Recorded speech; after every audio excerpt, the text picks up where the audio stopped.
I'm Dr. John. This is your Maintenance Minute. We're going to talk about a fairly controversial subject today as we're going through the 32 storeroom processes and practices. We're on obsolescence and the criteria that makes a component a candidate to be obsolete. Let me sort of dispel a rumor or address something that I hear quite a bit. I hear from maintenance organizations around the world when I'm out working with maintenance organizations and storerooms. I hear from maintenance that the storeroom just throws things away.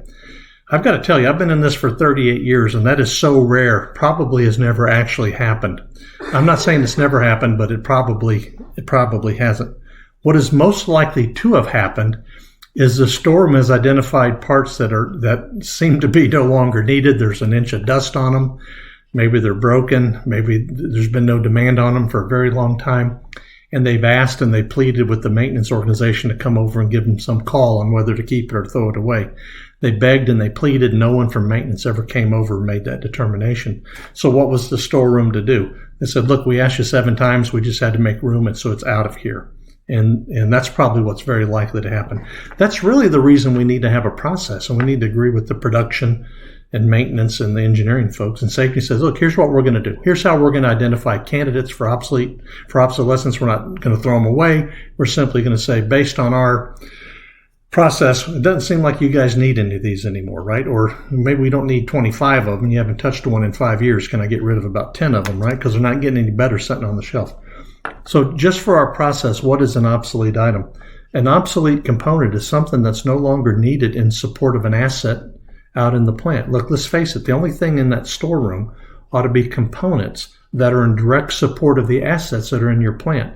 The storeroom doesn't hold on to things just in case, like you got rid of the machine, but let's keep the parts just in case we could use them.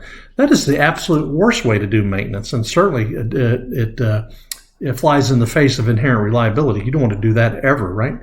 So if an item is no longer in support of a plant asset, it is a candidate for obsolescence, right? But you may or may not know that. So there's a couple things we need to keep in mind.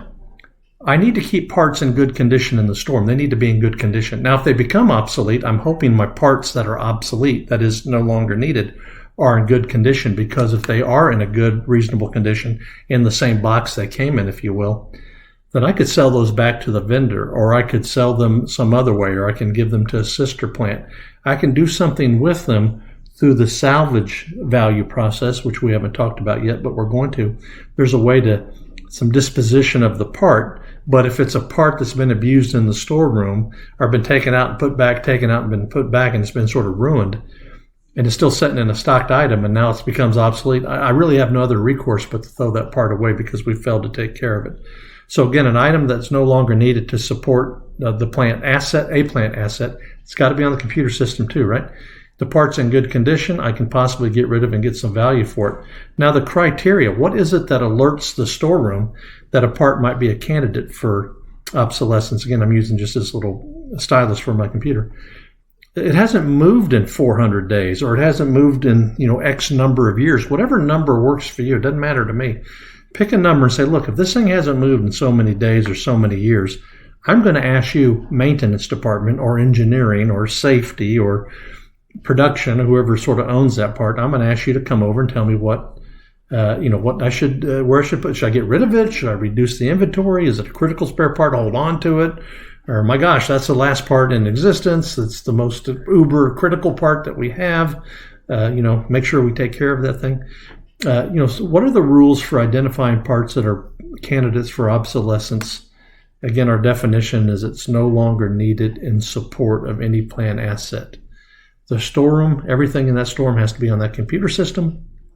Everything in the storeroom is verified that goes to an actual asset in that plant.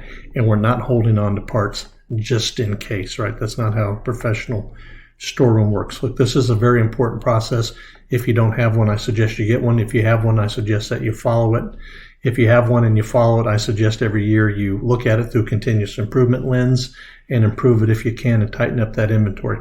I'm Dr. John. This has been your Maintenance Minute.